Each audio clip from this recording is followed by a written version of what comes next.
Des Moines is often looked at as one of the trendiest cities in Iowa, and with the help of our next Iowa entrepreneur, it might just become the fashion capital of the Midwest. Darian Baugh is the founder of Men's Style Lab, an online, ship-to-your-door men's clothing service that is similar to Trunk Club and Stitch Fix. So Men's Style Lab is a concierge clothing service for men. We send clothes to guys all over the country who hate to shop, who don't have time, who lack confidence in their style, and then they get a try-on period. After that try-on period, they simply keep what they want to keep. They send back what they don't. It's free shipping both ways, and then they're only paying for the items that they actually kept. So it's a simple way for them to get stylist-selected clothes without the hassle of having to go shopping or go to the mall for it. Darian has a passion for helping out other men with their style. Part of this passion comes from his childhood, when someone helped him out with his own style. You know, when I was younger, I didn't care much about what I wore. I think I was a typical young teenager at that point and just going about life. But I had a younger sister who was a grade under me, and she was gaining popularity and was a cheerleader and had a lot of friends. And one summer, she let me know that I was starting to embarrass her. And so the good news in that is that she helped me go school shopping for clothes over that summer break, and I came back to school and got a bit more positive attention, gained a bit of confidence, and started realizing that people pay more attention to you when you dress nicer. Just a fact of life that I was exposed to in that moment, and it was sort of an aha moment. I really fell in love with it, and so I remember getting GQ and Men's Health and Esquire, and I would circle things inside the magazines that I really liked or wanted to replicate in my own sense of style, and it really evolved from there. For the next several years, Darian's passion would only be a hobby. He worked for a cell phone company in the mall, and on the side, he would help out friends with their style. When my friends needed help getting something for a job interview, or they wanted to ask their girlfriend to marry them, you know, they would ask me for help on what they should wear, and I already worked at the mall. I was like, yeah, come by, we'll go to a few stores and I'll take a break and help you out. Or, then it became where I wasn't working at the mall anymore, and we kind of hid the shopping part in the middle of just a guy's night. And at one point I thought, you know what? I enjoy this. I really do. Maybe this is something that I can do for a side job. Maybe it's something that I can do on the evenings and weekends, because there's a good chance I'm going to be shopping for myself anyways, and I might as well take somebody with me and enjoy the experience. So I started looking into that, and in that process realized, wait a second, there's so many more people in the world that hate shopping than just people that are right here in my own town. And it was something that was causing me to lose sleep, the idea of there's got to be a way that I can help more men gain some confidence in what they wear. Darian researched other systems on the market and came up with his own plan. He took customer information like size and preference online. He'd go shopping at local stores and ship the clothing to his customer. He tested out the beta version of Men's Style Lab with some of his friends. I just asked some of my friends that I'd already taken to the mall and gone shopping with. I knew them a little bit, but I asked them to help me road test this and be some of my first customers. And so we sort of had this pretend you don't know me conversation and go through the experience and give me some feedback. And as it turns out, one of those friends has a good social media following. And so he took some pictures and he posted them on to his social media accounts. And next thing I know, I have guys from all over the country that are signing up for the service. Distributing 5 to 10 boxes of clothes a month, Darian was running his part-time business out of his garage. He needed more clients in order to make it a full-time venture.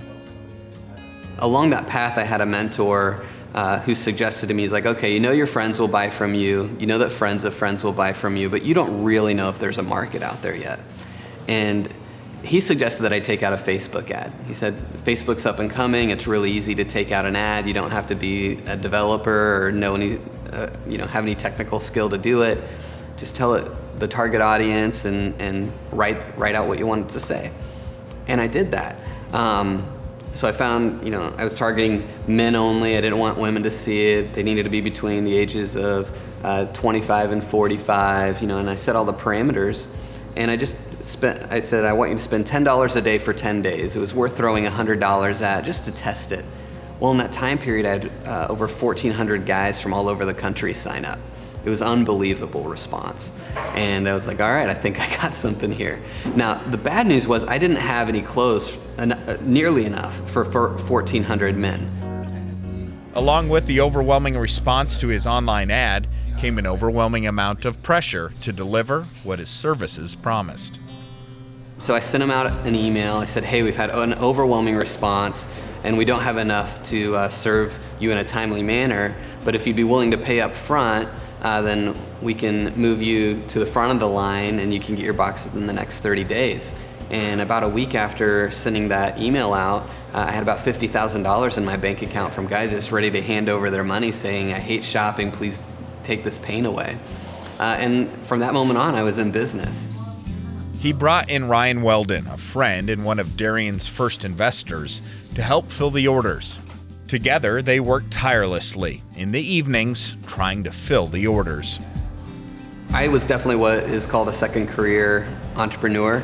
I would work my normal job. I'd get home around 5:30 or 6. I'd have dinner with my family, read my kids a bedtime story, and then I'd go and I'd start working on Men's Style Lab from about 9 o'clock to 2 a.m. every night. In the beginning, I would shop at outlet malls. So on the weekends, I would drive to Williamsburg, about an hour and a half away from where I live, and I would go to Banana Republic and J. Crew, and I would buy as many clothes as I could for the guys that I had signing up, and I would buy my price tags at Hobby Lobby, and I would cut their tag off and put my own tag on there, and then I'd send these boxes out, and our customers only pay for what they keep, so when I got items back, then I had a tagging gun. I would re-tag it, I'd take it back to the store, get my money back, and go spend it on the next guy in line. Within a year, Darian was contacted by a business accelerator in Wisconsin. They offered to help make his part-time business into a full-time venture. I got $20,000 to start the program with a guaranteed $50,000 upon completing it, and that was the ammunition that I needed to be able to quit my full-time job and make that transition from this being sort of the side job to being the full-time pursuit. And it was a scary time, so quit my full-time job, cashed out my 401k, my wife's a stay-at-home mom, and we were just running after it for all that we had. But knowing that there was sort of this minimum investment from the startup accelerator really gave my wife and me the peace of mind that we needed to make that transition happen. For the next 3 months, Darian put all of his time and energy into the business. One of his main areas of focus was finding additional investors. While you're there and you're meeting with all these investors and all of these mentors, and you're really trying to validate your idea and take it somewhere and prove to people that it's worth investing in, because even though $70,000 is definitely a lot of money, it only will last so long. And so there was this pressure to get more money raised and not fall back on the dream. I knew this was my one shot, my one chance, and I was very fortunate to have it. So there was a lot of pressure around the idea of that, but something that was definitely worth pursuing. Darian came away from the accelerator with investments totaling $750,000. Men's Style Lab now ships their clothing across the country out of their shop in downtown Des Moines. I think for me the best part about being an entrepreneur is seeing the things that were once just in your head come to life. The things that were once just a dream become reality. And you see other people take a hold of that in various ways. You see investors who believe in you and are willing to write you a check and give you an opportunity to pursue the dream further. You have employees that come along that journey and they start taking ownership of different ways to make the business great. You see customers come in and they believe in it because they're willing to buy the service or the product. You see your family believe in it because they're the ones encouraging you and they're okay when you don't come home until late at night sometimes, or if you have to stay the night just to get something taken care of. But they do it because they believe in you. And so I think the greatest thing about entrepreneurship is realizing that you're not in this life alone, and that there's people that are willing to help you out and come alongside your dream. And I think the other unsung hero is the spouse for an entrepreneur, and so my wife's just been tremendous. When I went to the accelerator, she was very supportive. I know she was scared. It's not easy to have the sole income. I quit my job and we cashed out my 401k, and then she actually ended up going and working a night shift just to be able to make ends meet, and she did her part to be able to make my dream come true, and I can never tell her how much that means to me or say thank you enough, and I just don't think that it can be underscored enough, the role that a spouse plays, and I know for me I'm just tremendously blessed by mine. Darian has come a long way in the fashion world and in the business world.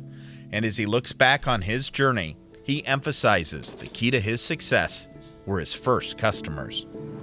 The difference between an entrepreneur and a wantrepreneur is execution. There are thousands and thousands of people out there with ideas that don't have customers. And so my best piece of advice is go get at least one customer. Just get one. Show that somebody out there is willing to pay for the product or the service that you're offering. And start there. And if it works, then they're going to tell somebody. Even you can ask them, is there anybody else you know that would want the service or the product that we're providing? But start with one. And all it takes is one customer to make that shift from being a wantrepreneur to an entrepreneur.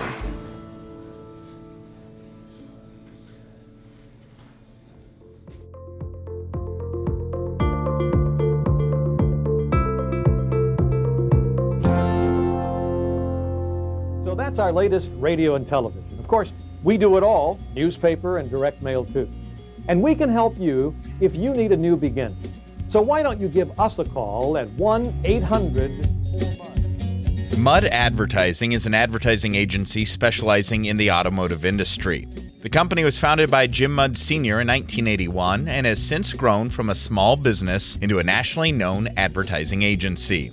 The Mudd Group now employs over 200 people in Cedar Falls and offers service for more than 4,000 clients worldwide. Jim's story of success began as a high school student when he first pursued opportunities at a local radio station. I was in high school. Went out to one of the radio stations in the town I lived in and asked if there was something I could do. The gal who was the program director offered me an opportunity to do a 1-hour program in the evening. So that's how it all started. Jim pursued a college degree in radio and television, and a few years after graduation, he purchased a small radio station. However, he soon felt the pressure of running a small business. It was a trying time. It was 8 years of real trouble in terms of everything. It was worry, frustration, anxiety, lack of funds. I made so many mistakes. I wasn't working very hard. I was just depending on luck or thought it would come over the transom, or I don't know what I was thinking. It was just ignorance. After 8 years of struggle, Jim's radio group was failing. Not knowing what to do next, he continued meeting with advertisers for the radio station. His professional and personal life changed one day when he met his close friend, John Deary Jr., who owned Deary Auto Group in Cedar Falls. He said, "You know what, Jim?" He said, "I just fired my agency out of Detroit." He said, "How would you like to become my agent?" And I said, "Well, that's not my business." And I was lying through my teeth. I was really anxious to do that because I was falling apart on the other side. The next thing I know, John Sr. came in. And he said, "What are you guys doing?" And John said, "I'm trying to get Mudd here to do my advertising." He said, "Oh, that's a good idea. You can do Dan's advertising too." And I said, "Well, John, I'm not in that business." And he said, "Well, here, just hold on." Turned his business card over and wrote on it, "Jim Mudd Advertising." Jim accepted and started to do the Deary's advertising on the side. However, his small radio station was still failing. With no other option, he cut his losses and sold the station. Jim had to support his family on a very part-time income. It was 1981. I was in 9th grade at Holmes Junior High, and when your dad doesn't have a job, I mean, it affects you. And you worry about your mom and dad, and you worry about yourself too, but you're concerned about your parents. And my brother Rob and I, we had a paper route, and we would use some of that paper route money to buy milk and bread. And there was just tough days. And I think a lot of people have tough days. Times were tough for the Mudd family, but Jim did not give up. He turned his side work of advertising into a full-time business and used his experience with his failed radio station as motivation going forward. That period, those 8 years, were learning years. They were great lesson years, and I found out what it feels like when you fall down, when you go. I went through much of the savings that we'd made over the years, and all of it, all the savings. I mean, when I went in home to start the agency, I was flat broke. With the support of his family, Jim opened up Mudd Advertising in the basement of his home in 1981. The Mudd Group was off and running, but it wasn't until several years later when they received their first big break. It wasn't until 1986, 5 years of kind of drought, didn't grow much, but did add a friend in Illinois by the name of Ray Green, who owned several radio stations in Illinois. And Ray was well placed with the National Auto Dealers Association. He'd been on their board for a long time. And one night, we're sitting on his patio down in Jacksonville, Illinois, and he said, "Jim, would you be interested in telling your story and speaking on advertising at the next NADA convention?" And I, of course, nearly fainted and said, "Yeah, of course I would be." At the end of January of 1986, I spoke in New Orleans, doing the workshop on advertising. Big group, 300 people the first time I spoke there. And I had 2 or 3, 4, I guess, times that I spoke while I was there. Each room was filled. And after each talk, people would come up and give me their business card, and say, "I'd like to see you when you get a chance. Come and see me, call me," that kind of thing. I was blown away. I couldn't believe it. So riding back on the airplane, flying back home, I had a thick pack of business cards. And I showed them to Cecilia. I said, "What am I going to do? How am I going to follow up on all these people? Because I don't have the funds to travel around the country and meet with them." She said, "Well, just charge them for it, whatever you want." So I thought that was weird for about 10 seconds. And then I thought, well, that's probably the right thing to do. And everybody was happy to pay it. It was crazy. It was crazy. I couldn't believe it. But I ran all over the country pitching our company and what we were doing, which wasn't very big. The Mudd Group did not stay small for very long. The company moved out of Jim's basement into a small building in Cedar Falls.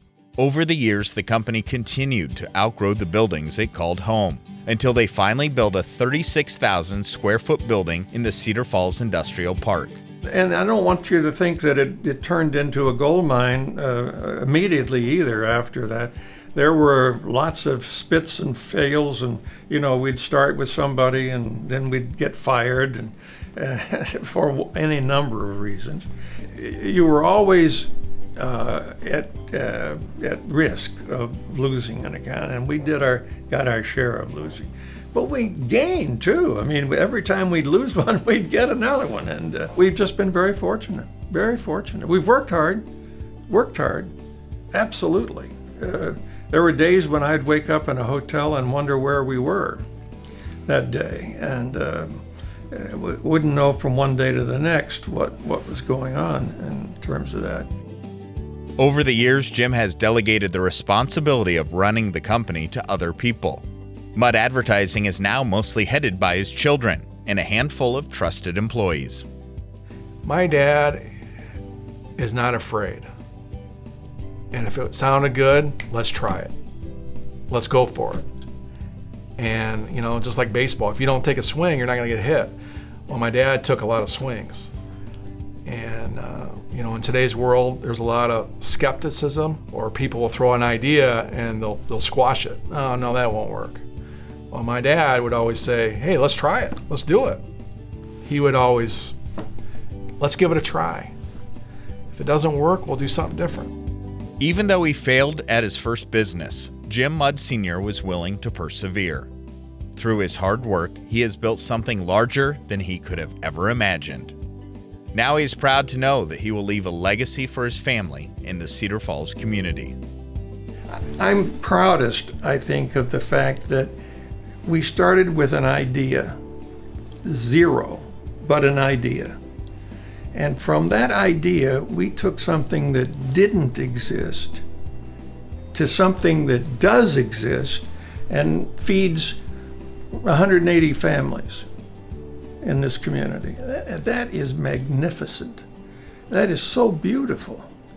And I cherish the thought that I was involved in that kind of an exercise. All in all, it's very satisfying in my later years now, to see what we've accomplished. Jim Mudd Sr. has experienced a multitude of success over the years, but he is quick to say that he could not have done it without the help and support of his family, friends, and his faith. I had always had it too easy.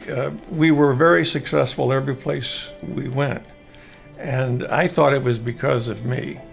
And of course, it wasn't because of me. It was because of all the other people that I collected and worked with us, and the man upstairs watching out after us. It was great.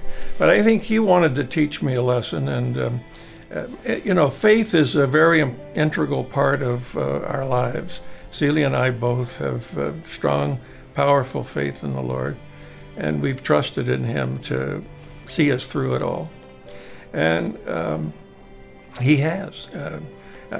People ask me if I dreamed this thing, if I thought it would be this big, and I said, no, I never knew, and I'm glad I didn't. I said, the Lord just kept surprising me all the time, keeping me on the edge of my seat to make sure that I was following through properly and doing things the way it was supposed to be done. So he gets a lot of credit for this success.